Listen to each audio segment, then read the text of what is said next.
El budismo nace en la India, ya por el 623 antes de nuestra era, en lo que hoy en día sería Nepal, en un reino que se llamaba Kapilavastu, y en el que nace Siddhartha Gautama, antes de llamarse Buda, y que su padre Sudodama y la reina madre era Maya Devi, pues de alguna manera consultaron esos oráculos humanos que eran los sabios de la antigüedad y ya fue muy propulsor el sabio, porque les llegó a decir que había signos sobrenaturales que indicaban que ese niño, que ese recién nacido, iba a ser o un gran asceta o un gran soberano, un gran rey.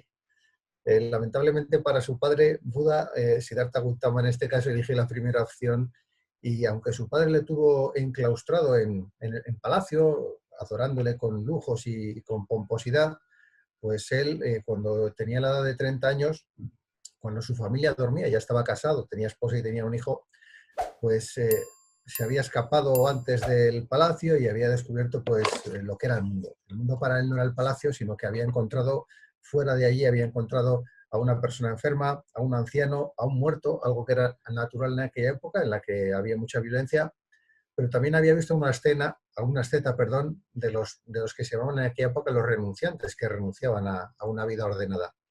Entonces, aquello le llamó muchísimo la atención y él renunció a esa riqueza, a ese trono y a su familia y acudió en busca ya no de la iluminación, sino que lo que buscaba era, de forma generosa, la manera de acortar el sufrimiento de las personas y de que de alguna forma pudieran ser más felices. Ese sería un poco el objetivo de Buda cuando marchó en busca de su verdad o de la verdad absoluta.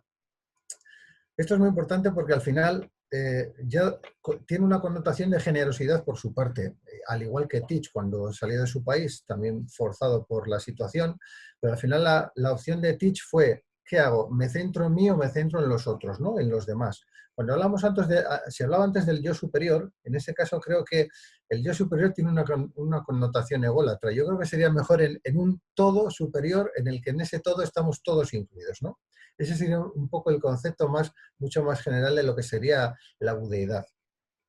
Estamos hablando de una época, en la época de Buda, que esto es súper interesante, en la que el ser humano estaba perdido, indeterminado, estaba infeliz con una vida rural que no le llenaba, muy dura, había que trabajar muchísimas horas, había soberanos que les quitaban parte de sus cosechas en impuestos y al final era una época plagada de penalidades, de opresión y especialmente de violencia, ¿no? Dentro de ese contexto de violencia, estamos hablando de alguien que consigue acceder a una iluminación, consigue encontrar las causas del sufrimiento y de alguna forma se la explica a todas las personas que encuentran su camino, que luego se convierten en sus discípulos y que propagan su verdad, uno de los cuales en el paso del tiempo ha sido Teach, ¿no?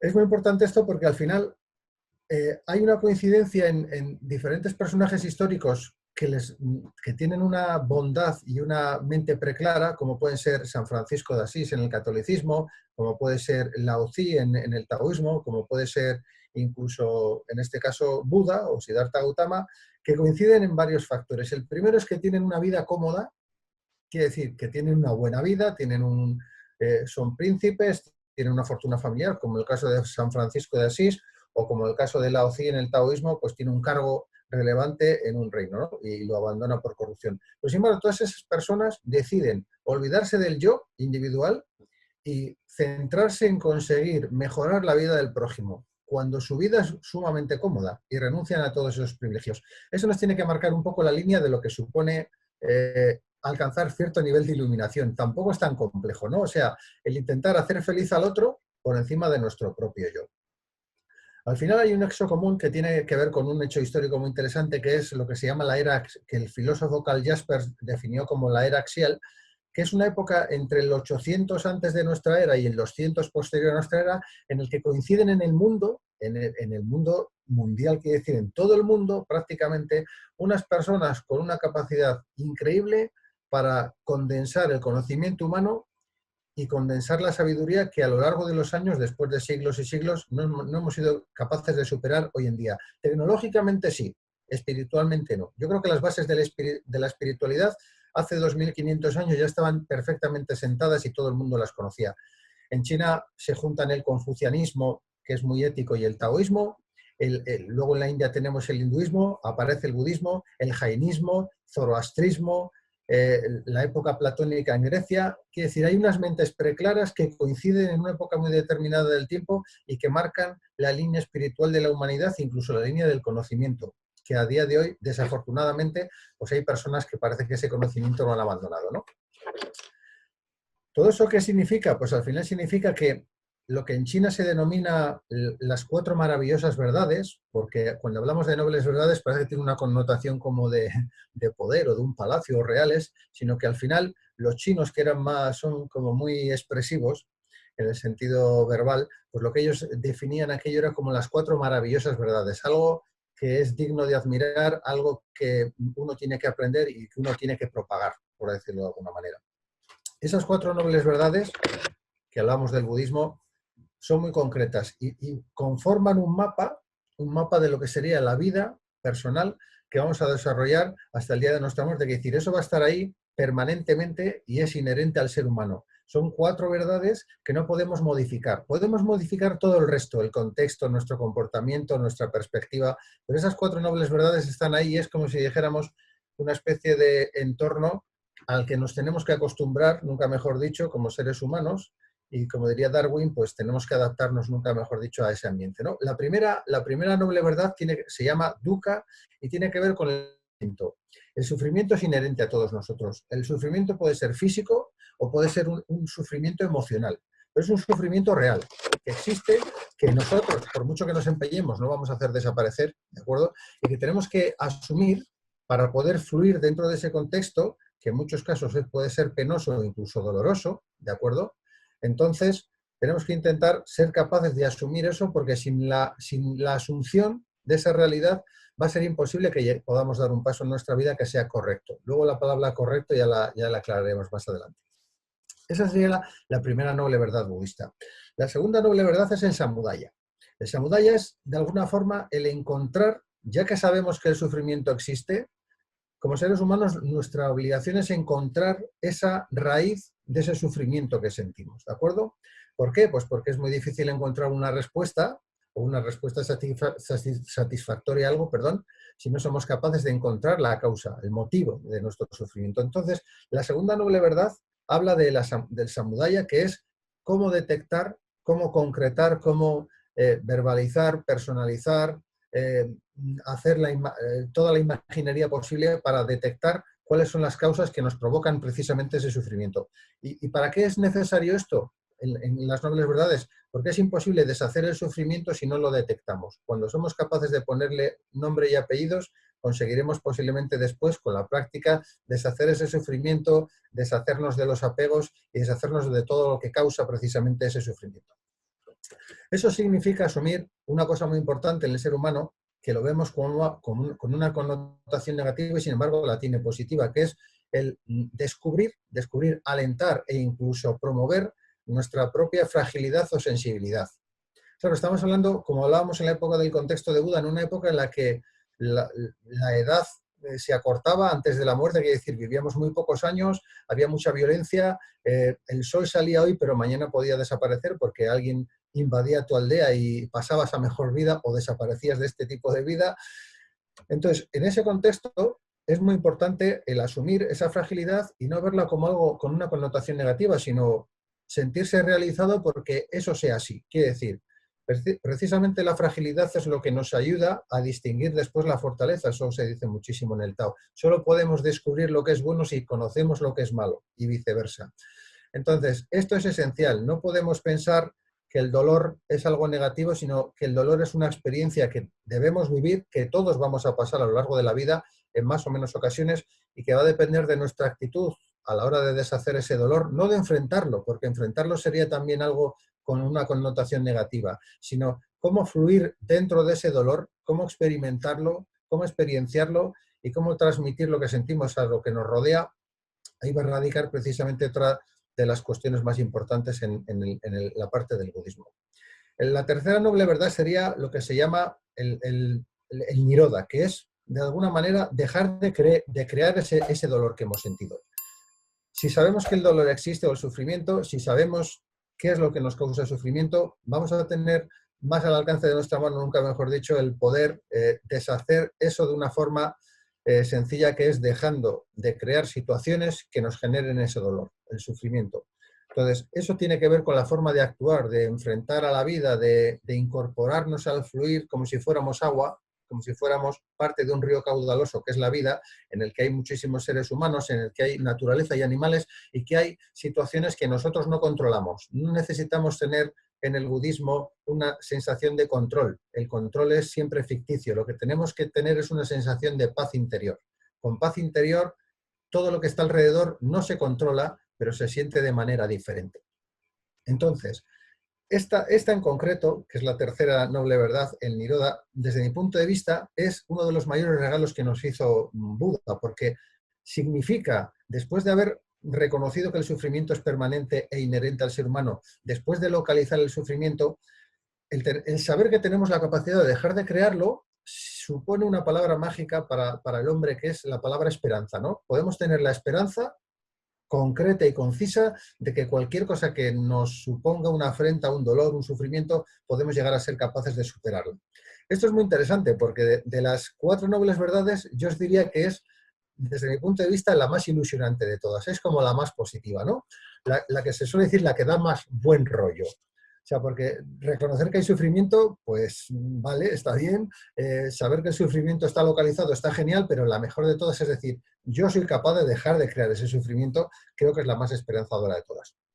La cuarta noble verdad en este caso es la que se llama Maga o Marga, que tiene que ver con la senda. Y esta ya es lo que define Buda como el camino hacia una plenitud en la que el sufrimiento, por decirlo de alguna manera, no está controlado, pero sí está encorsetado en algo que no nos afecta, ¿no? O sea, el sufrimiento está ahí, nosotros estamos aquí, y entre medias de todo eso existe un mundo lleno ¿de qué? Pues como decíais antes, Sebas y Benja, lleno de alegría y de amor, si es que sabemos precisamente sentir ese amor y esa alegría y fundamentalmente no sentirla nosotros, sino ser capaces de compartirla con los demás. Entonces, en este caso, la cuarta noble verdad tiene que ver con el llevar una vida espiritual correcta. ¿Para qué? Para definir un mapa del universo en el que en ese universo nosotros somos parte indisoluble y parte eterna a la vez, ¿de acuerdo? Entonces tenemos que aceptar eso y dejarnos fluir en esa marea de la vida.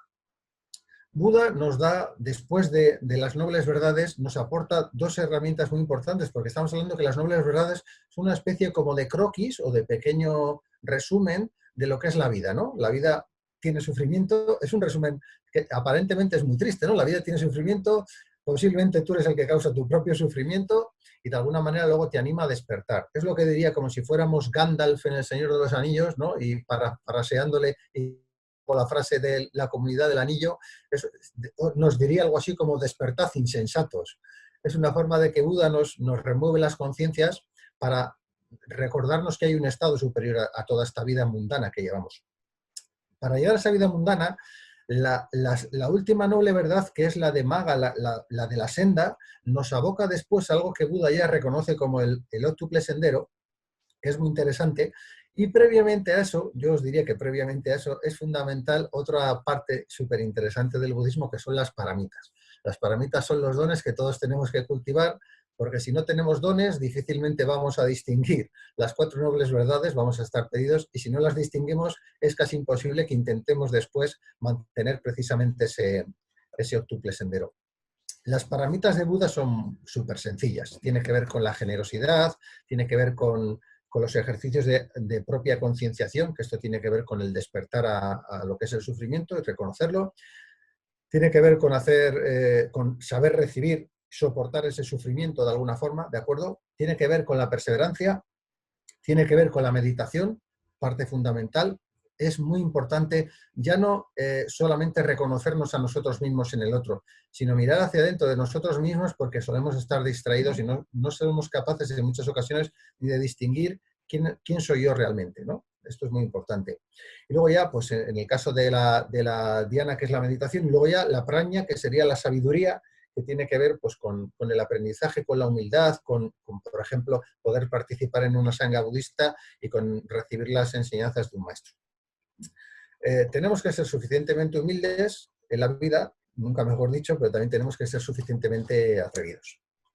El sendero de la Sama tiene que ver después con los comportamientos correctos. Después de reconocer esas 4 nobles verdades interesantes e importantes en la vida si queremos llegar lejos en nuestra propia felicidad y de todas las personas con las que tenemos relación, pues tiene que ver luego después con las 8 prácticas correctas, que esas ya son más complejas de llevar en el día a día, pero son absolutamente necesarias, que son la visión correcta, la comprensión correcta, el habla correcta, la acción correcta, el medio de vida correcto, que esto tiene mucho que ver con las profesiones, importantísimo resaltarlo, porque al final no se puede llevar un medio de vida correcto, por ejemplo, maltratando animales, asesinando animales, teniendo una fábrica que produzca, yo qué sé, complejos químicos que inunden la naturaleza y contaminen. Eso no es un medio de vida correcto. Entonces, cuando Buda se refería al medio de vida correcto, se refería a que todo lo que hagamos redunde en que beneficie a la sociedad. Que esto lo hablábamos en la charla del otro día altruista del bien común, ¿no? Entonces, en el budismo, dentro del octuple sendero, habla del medio de vida correcto, y luego estaría la diligencia, la atención correcta y sobre todo la concentración, porque como hablábamos antes, al final estamos como muy perdidos, ¿no? Al final, resumiendo todo esto de las 4 nobles verdades, para intentar ajustarme al tiempo y que no me echen los perros mis compañeros, consiste en 2 cosas fundamentales. Primero, hay que vaciarse para llenarse de conocimiento y de emociones. Quiere decir, no podemos llegar a una entidad superior como parte de esa entidad si no somos capaces de soltar nuestra mochila y nuestro lastre emocional y nuestro lastre sapiencial de conocimiento. Entonces, primero tenemos que abandonar, tanto en el budismo como en cualquier otra religión panteísta, que me resultan las más interesantes, es no hay un Dios por encima de todo, sino que yo mismo puedo llegar a ser parte de ese propio Dios, no de un yo superior, sino de la deidad en concreto, ¿de acuerdo? Entonces, todas las religiones panteístas, el budismo, el taoísmo, pues al final lo que te aportan es la libertad, nunca mejor dicho, de elegir formar parte de algo superior desde tu propia conciencia, desde el despertar. El despertar tiene unas obligaciones y luego tiene, lógicamente, unos derechos. Entonces, resumiendo todo esto, al final todo tiene que ver con fluir entre el ser y el no ser. Y hacer ese viaje de una manera humilde al origen, que es nuestro propio origen y el origen del cosmos. Y sobre todo tener claro que el dolor, siempre que esté ahí, va a acabar terminando por pasar, igual que pasa la felicidad. La vida es cíclica, hay unos ciclos que los tenéis muy claros, por ejemplo, los ciclos circadianos en el sueño. O sea, el ser humano, la energía tiene unos ciclos, la energía de la que forma parte de todos nosotros, el chi, que dicen los chinos, el ki, los japoneses, esa energía que fluye por el hombre, por el ser humano, incluso por el universo. Primero, esto es muy interesante a nivel científico, primero surge de una materia oscura. El origen de la vida tiene que ver con algo negro y oscuro, algo que no se sabe qué hay detrás. Esto es muy interesante en relación a cómo asumir el dolor y el sufrimiento. Quiere decir, todo lo oscuro y negro negativo no tiene por qué ser malo, la vida surge de ahí. Esto es una realidad palpable y científicamente demostrada. No consiste en creer espiritualmente, consiste en la realidad. Eso es una realidad innegable. Entonces, si partimos de esa base, tenemos que estar abiertos a que detrás de todo aquello que podemos experienciar como malo, pueda haber un aprendizaje de vida esencial que después nos permita ser muchísimo más felices en plenitud. Y luego, todo esto que hablamos de las 4 nobles verdades nos coloca en algo que yo llamo la antesala de la maravilla del mundo, la maravilla de la vida, porque uno no vive hasta que no se siente vivo, y cuando siente solamente dolor es imposible vivir. La vida comienza después del dolor, nunca antes ni durante, ¿no?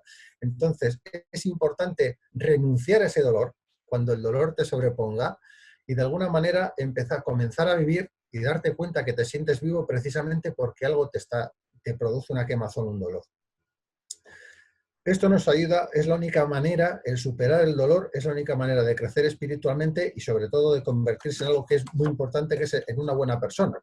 Y lo más importante después de eso que es practicarlo. Al final, en la ecuación de la vida, en la ecuación de nuestra vida, de nuestra existencia, el sufrimiento y la alegría son las 2 variables principales, fundamentales. Y solamente depende de que nosotros despertemos de ese sufrimiento y nos centremos en la alegría y en el amor hacia los demás, en el amor el filósofo chino Mozi, en el moísmo, en ese amor universal que nos abarque a todos, está la clave para despertar y darle más poder, o bien al dolor y el sufrimiento, como nos animaba a despertar de ese dolor y sufrimiento Buda, o bien precisamente a la alegría y al amor, como bien nos describía en el libro Thich Nhat Hanh.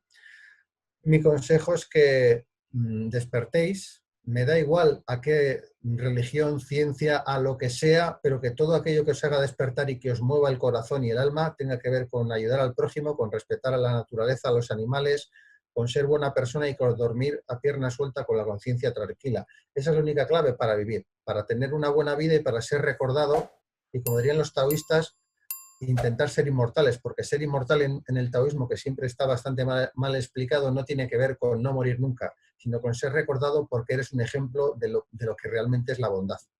Entonces vamos a intentar ser inmortales, que nuestros familiares, que la sociedad, que las personas nos recuerden por nuestro corazón y no simplemente por nuestros bolsillos. Esa sería un poco la clave. Y ya después de esto, nada más que daros las gracias por contar conmigo y namaste. Felicitar a todos los asistentes y agradecer su tiempo, que es el valor más esencial que tenemos todos. ¿De acuerdo? Muchas gracias.